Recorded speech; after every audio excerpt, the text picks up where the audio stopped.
नमस्कार, मी मिनल तुमचं आजच्या नवीन व्हिडिओमध्ये मनापासून स्वागत करते. तर बरेच दिवस झाले आपले व्हिडिओ आलेले नाहीत.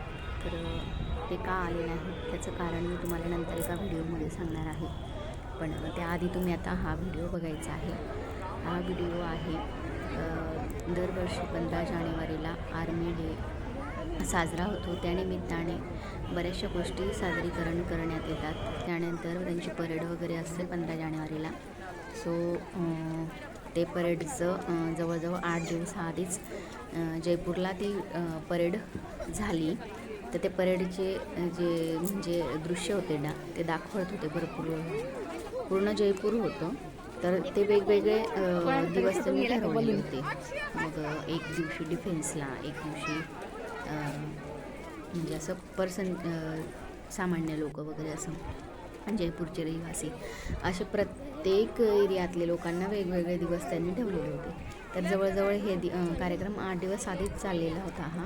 तर आम्ही गेलेलो होतो सॅटर्डेला आर्मी डेचं हे सादरीकरण होतं. शौर्य संध्या म्हणून हे कार्यक्रम होता हा कार्यक्रम संध्याकाळी होता, इव्हिनिंगचा शो होता. तर आम्ही गेलेलो तिथे साधारणतः 5 वाजेला. तर बघू शकतात तुम्ही इतकं सुंदर नियोजन केलेलं होतं. जयपूरचं जे सवाई मानसिंग स्टेडियम आहे जिथं क्रिकेट्स वगैरे होतात, त्या स्टेडियममध्ये हा प्रोग्राम ऑर्गनाईज केलेला होता. सो अतिशय सुंदर प्रोग्राम होता. तुम्ही पुढे व्हिडिओमध्ये बघालच. तर इथून आम्ही एंट्री घेत होतो. आता हे फायनली आम्ही स्टेडियममध्ये वरती जातो. फौजीशी लग्न करून खरंच इतका म्हणजे छान वाटतं ना.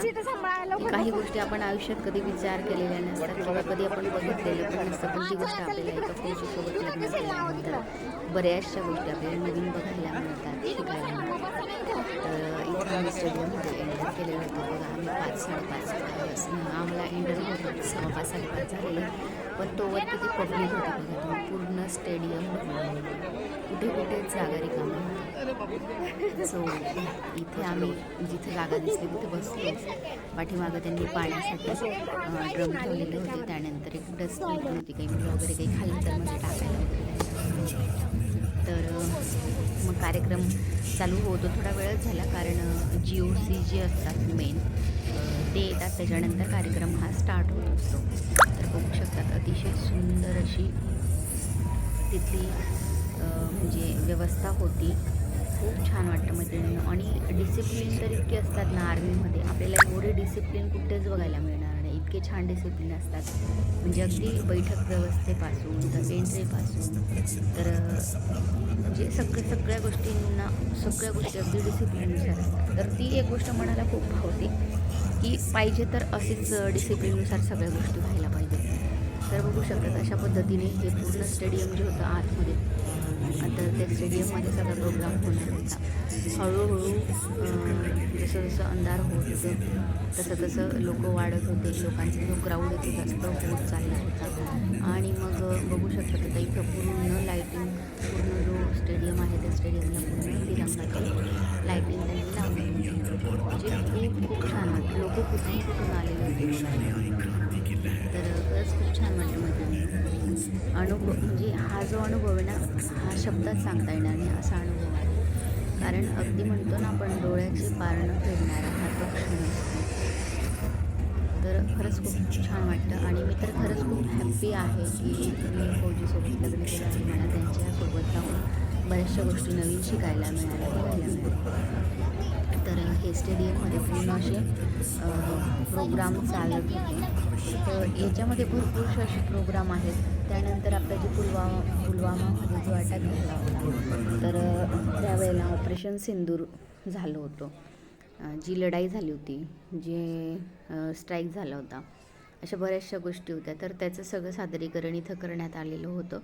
कारण म्हणजे एक प्रकारे तिथं जसं ॲन्युअल फंक्शनमध्ये असतात ना स्किट्स वगैरे, तसं स्किट्स पण ठेवलेलं होतं. खूप छान वाटत होतं. आता हे बघू शकता तुम्ही पॅराग्लायडिंग हे पण यांचं पण चालू होतं. आता इथं ना GOC आलेले होते. त्याच्यानंतर यांचं म्हणजे GOCचं आगमन झाल्यानंतर इथून कार्यक्रमाला सुरुवात झाली होती. तर हे येत होते यांच्या म्हणजे अगदी हे जे वरती असतं ना आपण पॅराशूटच म्हणू त्याला एक प्रकारे. तर ते वरती जे आहेत ना ते पण तिरंगाचा पूर्ण छड होता आणि ते पूर्ण तिरंगा दोघंजणं लेरवत हवेत म्हणजे फिरवत होते. ते एक तर आपला इंडियाचा फ्लॅग होता आणि एक आपला भारतीय सेनेचा फ्लॅग होता. असे 2 फ्लॅग होते आणि दोन्ही जणं ते तिथे 2-3 त्यांनी राऊंड मारले आणि मग ते गेले. जे कार्यक्रमाची सुरुवात आपली इथूनच झाली होती. तर बघू शकतात, खूप सुंदर वाटतं मैत्रिणींनो. अजून भरपूर पुढे कार्यक्रम आहेत.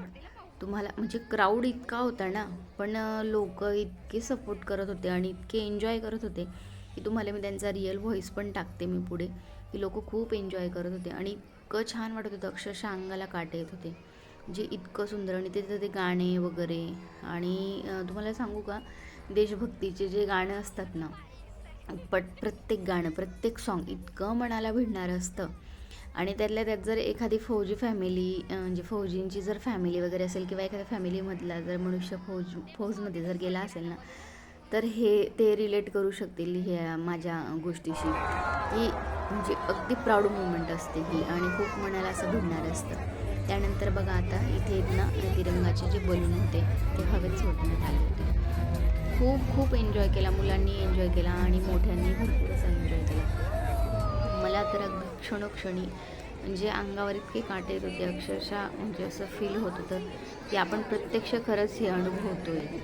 इतकं छान वाटतं ना ते बलून वगैरे सगळ्या गोष्टी. आणि असं नाही की खूपच आता आर्मीचं म्हटलं म्हणजे खूप एकदम परेड वगैरे किंवा एकदम स्ट्रिक्टली सगळं असं नाही, एन्जॉयमेंट पण चालू होती.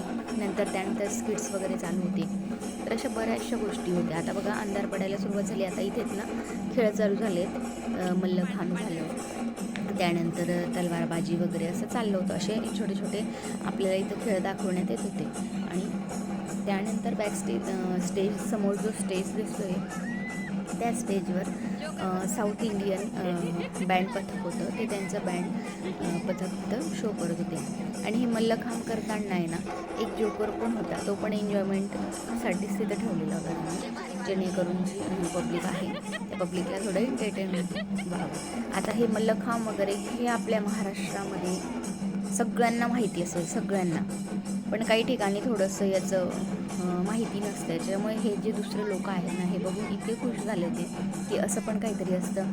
आणि जीवावर बेतून म्हणजे असं काहीतरी करतात. आता आजूबाजूचे जे बायका होतात त्या तेच म्हणायच्या की हमने कभी देखा नहीं है, देखा भी हुआ तो इतना इसमें पता नहीं था क्या है क्या नहीं है, बट ये देख तो बहुत अच्छा लग रहा है. म्हणजे एक त्यावेळेला अजून जास्त प्राऊड फील होतं की आपल्या महाराष्ट्राची आणबाण शान ह्या गोष्टी आपल्याला म्हणजे लहानपणापासून अवगत झालेल्या आहेत किंवा आपण लहानपणापासून बघत आलेलो आहे. तर त्यावेळेला असं कोणी कौतुक करताना तर खरंच खूप छान वाटतं. तर मी तुम्हाला आता रिअल व्हॉईस दाखवते त्याचा थोडा.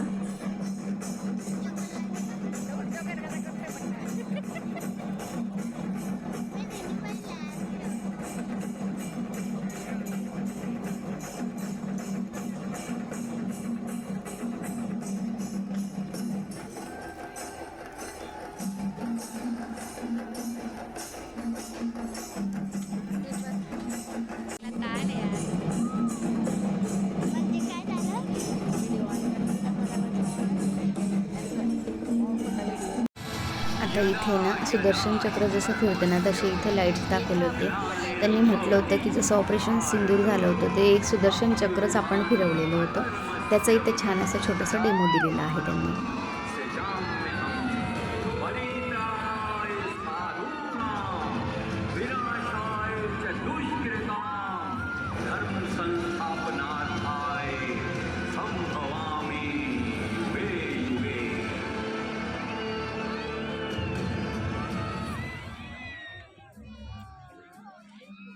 जय हिंद फौजी साहब। जय हिंद सरपंच जी। गांव में सब ठीक ठाक है ना? फौजी सब ठीक ठाक है जी, आपकी कृपा है। गांव में कोई ड्रोन गिरा है क्या? कोई नुकसान तो नहीं हुआ किसी का? जनाब ड्रोन का तो पता नहीं, पर एक लोहे का पक्षी सा जरूर गिरा था। तो फिर कहाँ है? इथे ना ऑपरेशन सिंदूरला जी काही सिच्युएशन झाली होती, जे काही सुरुवातीपासून शेवटपर्यंत जे घडलं होतं ना, ते पूर्ण इथे एक नाटक तयार केलेलं होतं, म्हणजेच एक स्क्रिप्ट तयार केलेलं होतं आणि प्रत्येक पात्र असे त्यांनी तयार केलेले होते. आता माझा मोबाईलचा थोडा इश्यू होता, त्याच्यामुळे स्क्रीनवरचं दिसत नव्हतं, पण प्रत्यक्ष बघताना ना एक म्हणजे असं एक शब्द असं म्हणायला भेटत होता आणि खूप वाईट वाटत होतं की अशा प्रकारे सिच्युएशनही घडली होती असं. तर त्याचे स्किट्स एक भारत आणि पाकिस्तान असे दोघांचे जे संभाषण होते ते सगळं इथं तर दाखवलं गेलेलं आहे. जब 1947 में आज़ादी के 2 माह बाद ही पाकिस्तान ने कबायलियों के भेष में कश्मीर पर आणि इथे कार्यक्रमाला जे 4 चांद लागले होते ते ह्या शोमध्ये. हा जो शो होता हा ड्रोनचा शो होता. हे 1 नाही 2 नाही 100 नाही तर एकूण 1000 ड्रोन होते आणि त्या 1000 ड्रोनमध्ये आपल्याला बरेचसे असे त्यांनी म्हणजे चित्र करून दाखवले होते वेगवेगळे. तर तुम्ही बघा पुढे आणि क्राऊडचा काय रिस्पॉन्स होता, पब्लिकचा काय रिस्पॉन्स होता ते पण बघा. म्हणजे खरंच अगदी डोळ्याचं पारडं फिरणार होतं हे क्षण. तर मी खरंच तेच परत म्हणेन, खूप सुंदर असं चित्रीकरण केलेलं होतं त्यांनी. आणि हा ड्रोन शो तर अप्रतिम. जर मी जास्त काही बोलत नाही पण तुम्ही बघा नक्की आणि रिअल व्हॉईस टाकते मी.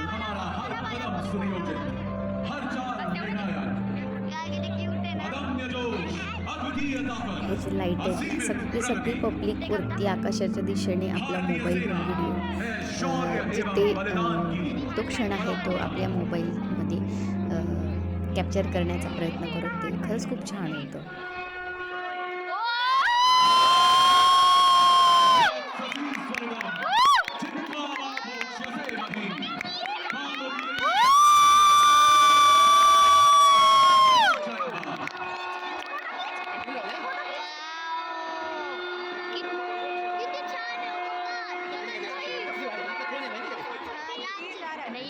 कृष्ण अर्जुन आहे ते.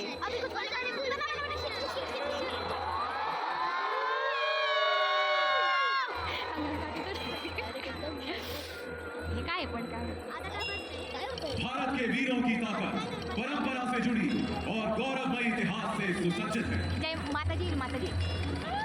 भारत की विरासत महाराणा प्रताप और बलिदान के किस्सों से सजी है. एक महाराणा जिनकी वीरता की गूंज आज भी राजस्थान की वीर भूमि में सुनाई देती है. इथे आपल्या महाराजांचंही त्यांनी दाखवलं तर तो खरंच अभिमानास्पद क्षण होता. खरंच खूप छान वाटत होतं. तर सगळेजण एन्जॉय करतायत मला माहिती. स्वराज के संकल्प से पूरा राष्ट्र जागा.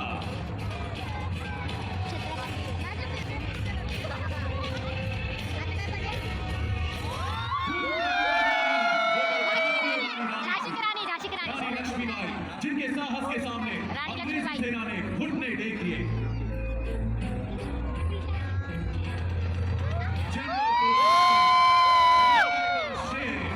जिनकी वीरता के चर्चे भारतीय सीमा के परे तक गूंजते हैं.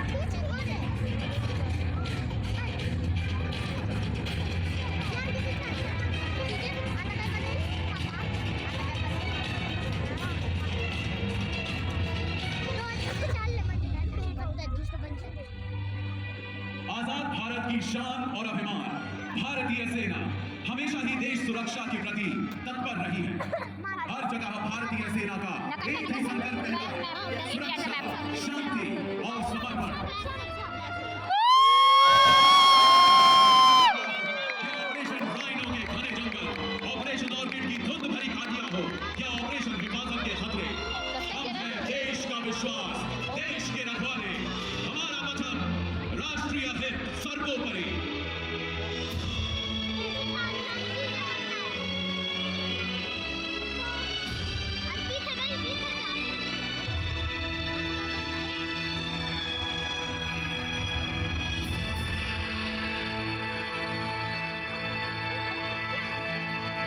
देश कदम बढ़ा रहा है 2047 तक विकसित भारत का सपना पूरा करने की ओर. सुरक्षा आधार है निरंतर प्रगति का और भारतीय सेना प्रण करती है हर बाहरी और आंतरिक खतरे से सुरक्षा. एक उभर रही है जिसका मार्ग है डेकेड ऑफ ट्रांसफॉर्मेशन. इस विकास 5 प्रमुख स्तंभ जिनमें शामिल हैं ओ वाव या विशाल समुद्र के पार संगठित रूप से आगे बढ़ती है। आधुनिकीकरण एवं तकनीकी सुधार भविष्य की सेना के आधार है और आज भर्ती में नारियां एवं अग्निवीर महत्वपूर्ण भूमिका निभा रहे हैं। भारतीय सेना का आंतरिक स्वरूप बदल रहा है, जिसमें शामिल है नए संगठन जैसे कि प्लाटून, दिव्यांस्त्र बैटरी और भैरव बटालियन। भैरव बटालियन भारतीय सेना के व्यापक आधुनिकीकरण का हिस्सा, जिससे सेना अधिक लचीली और तकनीकी रूप से मजबूत बन रही है। हे मामाला दाखव देवांचं नाव पाहता 1000 ड्रोन तो बदलू 1000 ड्रोन हमारी यूनिट का वायु सभी जगहों पर अपने परिवार नैनो रोबोट और विकसित ड्रोन नवीनीकरण के लिए नवीन संचार और ड्रोन के मतलब सुनिश्चित कर रहे हैं युद्ध क्षेत्र में प्रभुत्व। शांतिकाल में हम निर्माता हैं, संकट में हम हार, युद्ध में हम हैं विजेता, रण में हम पार।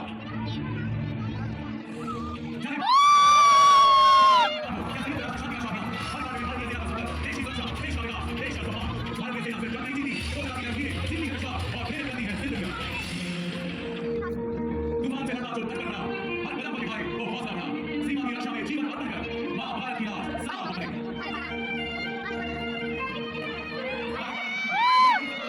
आज हम सभी को शिक्षक बनाकर देखो, साथ में देने से बल्कि भविष्य के मजबूत स्तंभ है और राष्ट्रीय सुरक्षा के लिए उनके अमूल्य इथे आता आपला फ्लॅगला मानवंदना देऊन राष्ट्रगीत चालू झालं होतं. राष्ट्रगीत झाल्यानंतर मग घोषणा झाल्या होत्या.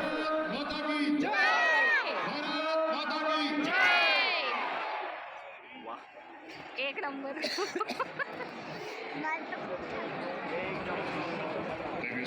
सो अशा पद्धतीने शौर्य संध्या हा कार्यक्रम संपन्न झालेला आहे आणि आम्ही तर खूप एन्जॉय केलं, खूप छान वाटलं. तुम्हाला कसा वाटला व्हिडिओ बघून ते पण मला कमेंट करून नक्की सांगा.